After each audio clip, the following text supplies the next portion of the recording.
So everybody got their Nessus 3 up? Now this gets a little tricky, so you want to go View, Fit Guest Now. And then click on the Maximize button, and you should see this little Connect button down here on the left side. Yeah? So now what you want to do is click on that Connect button. That's good when you click on something because it says Connect. And you're going to select the local host. Okay, let's see how you're doing over here. Come on, little horses. Horsies. So what hopefully you'll do is you'll connect and it'll connect. If not, it's troubleshooting time. This is normal. You're going to get a message up to tell you new certificate. This is the first connection to the remote host. Do you want to continue to log in? Why do you think you get this?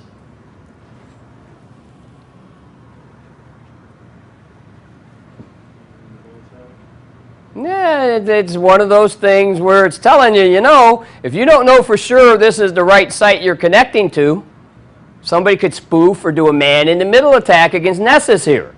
But if you're confident it is the correct site, click yes. Well, we did local host. So if we're not confident our local host is the correct thing, we better just quit while we're ahead. All right? So we just click on yes. And hopefully it will come up. There it is. If all goes well, now you'll see the button change from a connect to a disconnect. How you doing over there? It just came up. Okay. Just open new session. Yeah. Now close the other window. The one in the back. How you got two open? What's the second one? Watch the file a new session. Oh, just close one, yeah. Okay, now what you want to do is click on connect. And this local host. Yeah, local host. And then connect. Hit yes.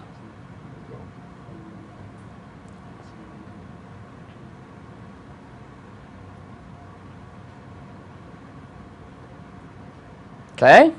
Now what you want to do is click on the little plus under the left side. See the little plus? Click that. Put in the IP address of your target, which is our sacrificial lamb, the Hackney box. Yeah? Click save. Yeah? Now, you'll see it's not highlighted. That's because you got to highlight default scan policy. If you wanted to edit the policy and tune it or customize it to look for a certain thing, you would click on edit.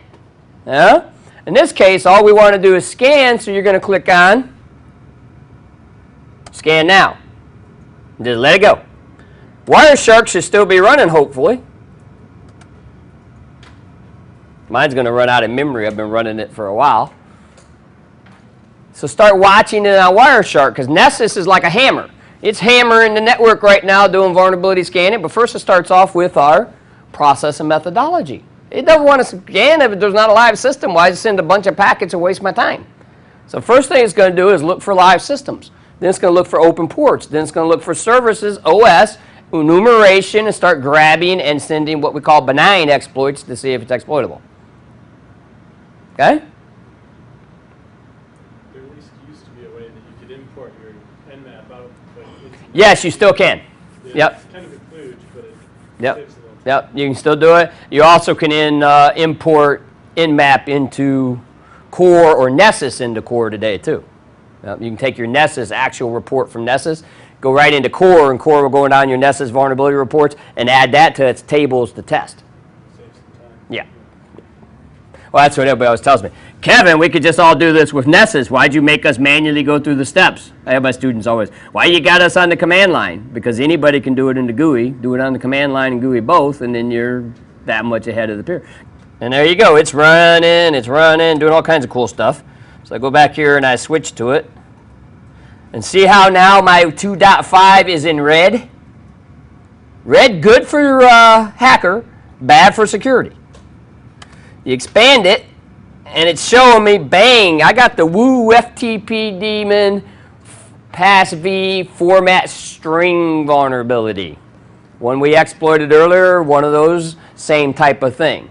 So what you do now is you scroll down in the exploit, and there you go. Restricted access, right? Tells you pretty much everything it's got on that box. Remember we talked yesterday about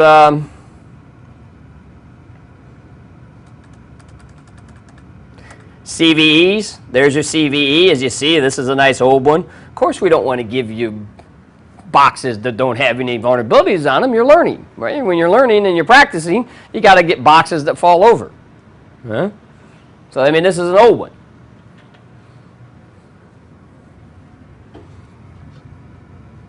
But a lot of times, these types of exploits require you to do manual interaction. So your automated tools usually don't do much of that manual interaction unless you go into the customization of them. You can do it, but it takes a little bit more effort and work to figure it out. So once it finishes, you can export it. Step 36 there. Don't do step 37 yet. So if you export it, once you do, you can close Nessus. Now we want to go ahead and we're done with Hackney. So suspend him. Now you want to start up another target. So go in your C virtual machines.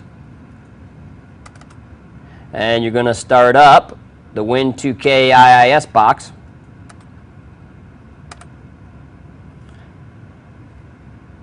And then power on the virtual machine. And what we're going to do here is we're going to scan it and just let it scan, go through the slides, and then you're going to export the report, and you're going to look for vulnerabilities that we think we can exploit. Okay? And then we're going to run through the exploitation process. We're not going to use Metasploit, though, on the Windows 7 box. We're going to use Metasploit on that clone of Windows XP. The reason for that, the older version of Metasploit's easier to use to just go through the process. We've already went through command line and all that other type of stuff with Metasploit in the other classes. Now we just want to get the exploit down, get it done, remember the process, and move on. Okay?